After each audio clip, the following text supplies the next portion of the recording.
Hello, my name is Sandy Earle, and I am one of the Associate Deans in the College of Pharmacy. If you haven't met me, I will meet you soon, I hope. And others of you that know me, hello, I hope you're having a wonderful summer.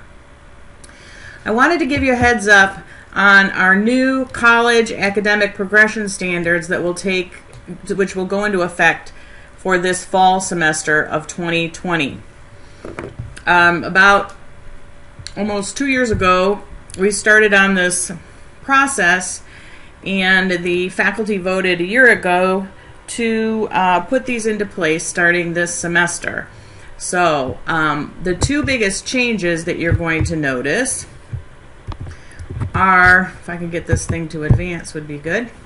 First, those of you that have been here know that the academic status was based upon your overall GPA, which was targeted to be a 3.0 out of the 4.0 scale.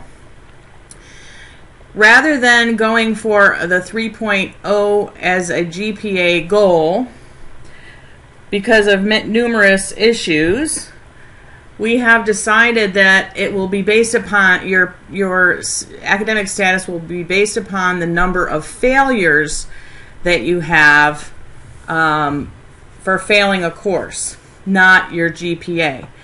And a failure means less than a 73%, which at Findlay that means less than a C. So if you get a C minus or lower, that's considered a failure.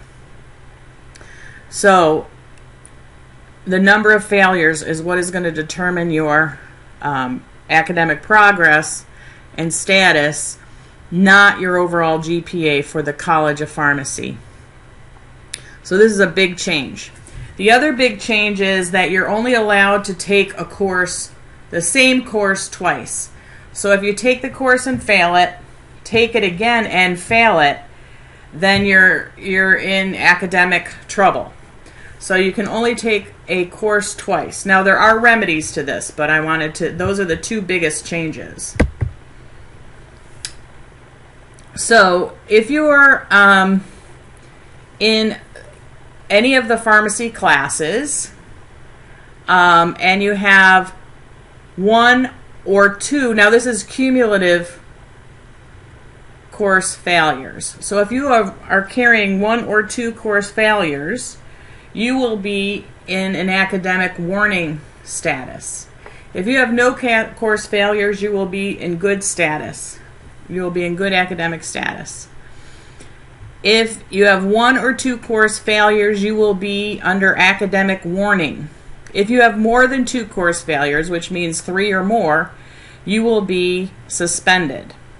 Now, let's step back a minute. This is based on cumulative courses taken. However, once if you fail a course and you've successfully retaken it, so if you fail Organic Chemistry 1, you will have one failure and you will be on academic warning. But as soon as you retake that course and pass it, you will be no longer under academic warning.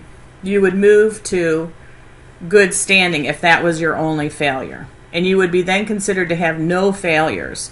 So as soon as you remedy the failure, it's no longer considered a failure. So a failure of a course following a successful retake followed by a failure in another course would still, at that point, you would only have one failure because you had remedied the other failure. So any final grade of less than 73 in any course is considered a failure. Here's the other big thing. You're only allowed to take a course twice. Failure on the second attempt of a course will lead to suspension. Now, you can always appeal to the SAC, which stands for Student Affairs Committee in the college. If a course changes, if a required course number changes or whatever, we will, of course, consider an equivalent course for the attempted repeated attempt. So don't worry about that. So those are the two big things I'm going to do. The next video I'm going to do is going to be on the definitions of types of academic